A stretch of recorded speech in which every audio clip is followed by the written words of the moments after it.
আপনি আমাকে হুকুম দিন বাবা, ওই ছোট লোক চাষাদের সমস্ত গ্রাম আমি জ্বালিয়ে পুড়িয়ে ছাড়খাড় করে দেবো। ওদের আমি উচিত শিক্ষা দেবো। রাধার বিবাহ উপলক্ষে স্বয়ংবর সভার আয়োজন করো। রাজ্যে রাজ্যে দূত প্রেরণ করে এই সংবাদ ছড়িয়ে দাও। যাও। যে কোন উপায় হোক রাজকুমার সাজ্জা ওই রাজ সবাই যাইতে হইব। তীর দিয়া তোমাকে লক্ষ্য ভেদ করিয়া জিতিতেই হইবে। না জিততে পারলে তুমি চিরদিনের মতো রাজকুমারকে ভুলে যাও। অজয়! দাদা! রাধা, লজ্জায় ঘৃণায় আমার মাটিতে মিশে যেতে ইচ্ছে করছে। দাদা ভাই! চুপ করো। তোমার মতো বোনের মুখে দাদা ডাক শুনতে আমার মর্যাদার হানি হয়। রাজবংশের মান মর্যাদা সব এইভাবে পথে তুলে মিশিয়ে দেবে তা আমি ভাবতেও পারি। রাজকুমার, চুপ কর। একটা পথের কুকুর তুই, এত বড় স্পর্ধা তোর। তোকে আমি এমন শিক্ষা দেবো, বামুন হয়ে চাঁদ ধরার স্বপ্নটা তোর সারা জীবনের মতো খুঁজে যাবে। ওকে বেরো না দাদা, ওকে ছেড়ে দাও। ওর কোনো দোষ নেই দাদা। যত পারো আমাকে মারো, আমাকে মারো। সরে যা।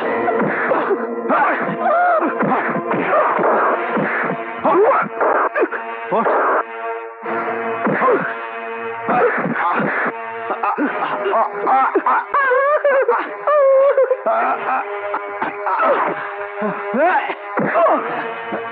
ওঠ, ওঠ।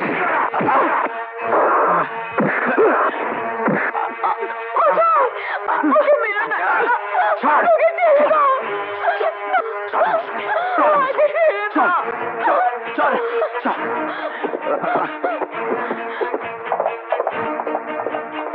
রাজকুমারী ভালোবাসার দোহাই, আজ আমি তোমায় ছেড়ে দিলাম, কিন্তু তোমার সঙ্গে আবার দেখা হবে।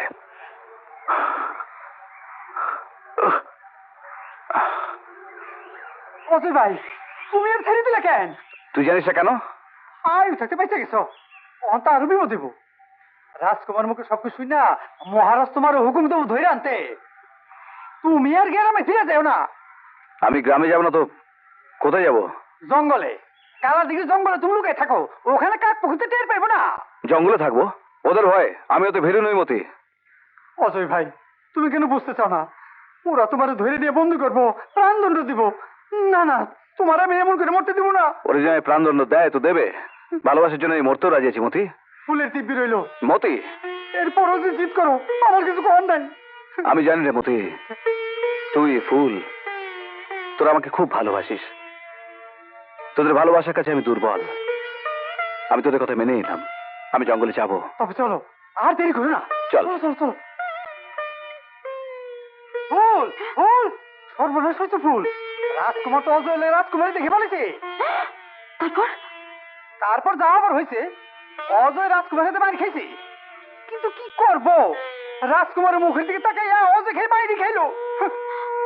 কিন্তু কিন্তু অজয়, অজয় কোথায় গেল? অজয়ের আমি লুকে রেখেছি, নইলে মহারাজের হুকুমে ওরে ধৈর্য নিয়ে প্রাণদণ্ড দিব। ওরে তো আমি এই কথা বুঝাইতে পারি না। ভয় আমি তো বিরু না, যখন ভয়ে লুকে থাকো। তারপর তোর দিব্যি দেওয়াতে রাজি হইল।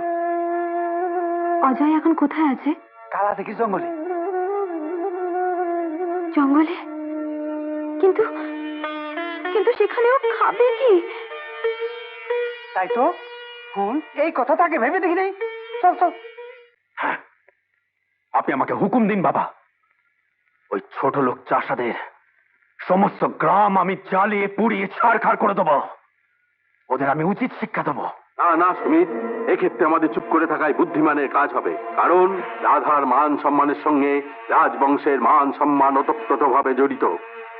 কলঙ্কের অগ্নি থেকে শিখা উত্তীর্ণ হওয়ার আগেই ছটফট করে তাকে নিভিয়ে ফেলতে হবে। তাও পুত্র, রাধার বিবাহ উপলক্ষে স্বয়ংবর সভার আয়োজন করো।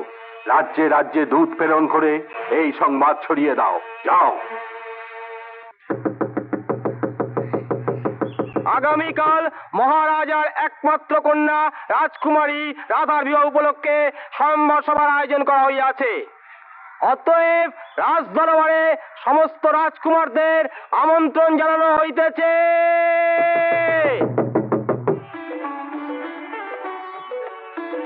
বন্ধু, হ্যাঁ, তুই এখানে এলি কি করে? মতির সাথে। মতি ওদিকে রয়েছে। কিন্তু তুই জঙ্গলে এলি কেন? তুই কষ্ট করে জঙ্গলে না খেয়ে থাকবি আর আমি ঘরে বসে থাকবো। এই দেখ, তোর জন্য খাবার নিয়ে এসেছি। খাবার নিয়ে এসছিস? হ্যাঁ, নে মুখে হাতে জল দিয়ে নে।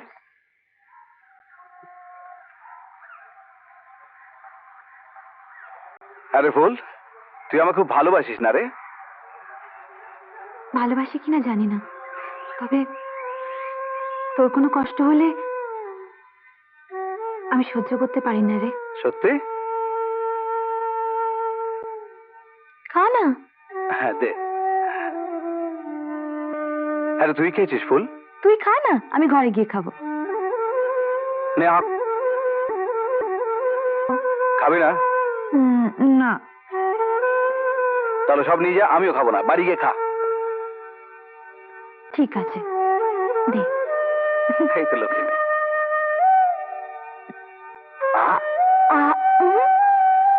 ব্যাস, এবার আমি খাবো।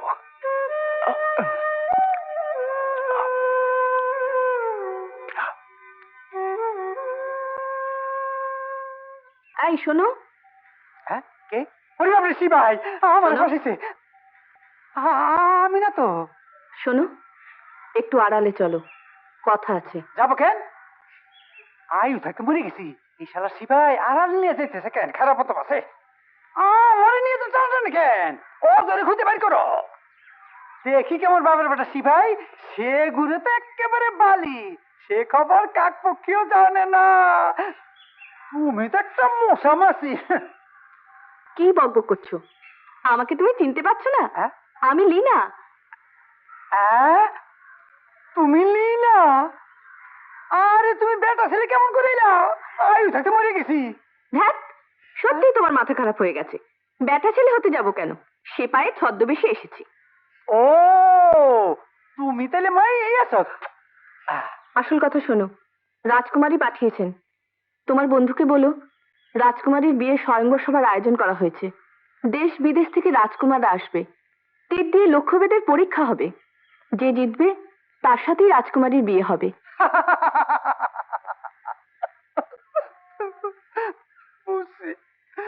অজয় তাহলে কি হইব গো? সেই জন্যই তো রাজকুমারী আমাকে পাঠিয়েছেন।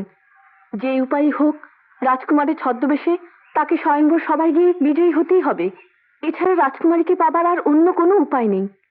তোমার বন্ধুকে সব কথা বলো। আচ্ছা, আমি এখন চলি, অনেক কাজ আছে। চলি চলি। এই যেও না রিনা, তাই কাজ নাই। আরে কম হব রাজার ঘর জামাই, পয়সা পয়সা গেলে মুরগি ঠ্যাং চাবাই। হুরে হুরে রে, কেটে গেছে রে। আর কেটে। অজয়, অজয়, এসে গেছিস? অজয়। আরে কেউ দেখেনি তো? আরে না, কেউ দেখে নাই। আয়ু থাকতে মরে গেছি, জব্বর খবর নিয়েছি। কি খবর রে? তোর খবর হলো রাজকুমারীর বিয়ার স্বয়ংবর সভার আয়োজন করা হয়েছে। আরে লীনা রে দিয়া রাজকুমারী আমার কাছে খবর পাঠিয়েছে। যে কোন উপায় হোক রাজকুমার সাজ্জা ওই রাজ সবাই যাইতে হইব। তীর দিয়া তোমাকে লক্ষ্য ভেদ করিয়া জিতিতেই হইবে। না জিততে পারলে তুমি চিরদিনের মতো রাজকুমারকে ভুলে যাও। আয়ু থাকতে মরে গেছি গা। জিততে না পারলে বুকের ভিতরে দেখবে কেমন টন টন টন টন টন টন টন করে তাই। তার মানে রাজকুমারীকে পাওয়ার অন্য কোনো উপায় নেই।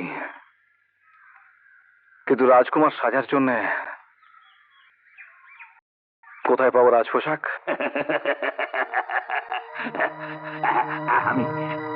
আমি দেবো রাজ পোশাক। এই নাও, না না না না নাও। তুফান বাবু, তুমি এই রাজ পোশাক তুমি পেলে কি করে? উত্তরাধিকার সূত্রে। হ্যাঁ, এই রাজ পোশাক তোমার তোমার 12 বছর ধরে সযত্নে রেখে দিয়েছিলাম এই চরম সময়ের জন্য। দেখছো না আকাশে কালো মেঘ পুঞ্জীবিত হয়েছে। বিরাট বিরাট তুফান উঠবে। হ্যাঁ, এমন তুফান উঠবে সমস্ত রাজ্য ছারখার হয়ে যাবে। হ্যাঁ।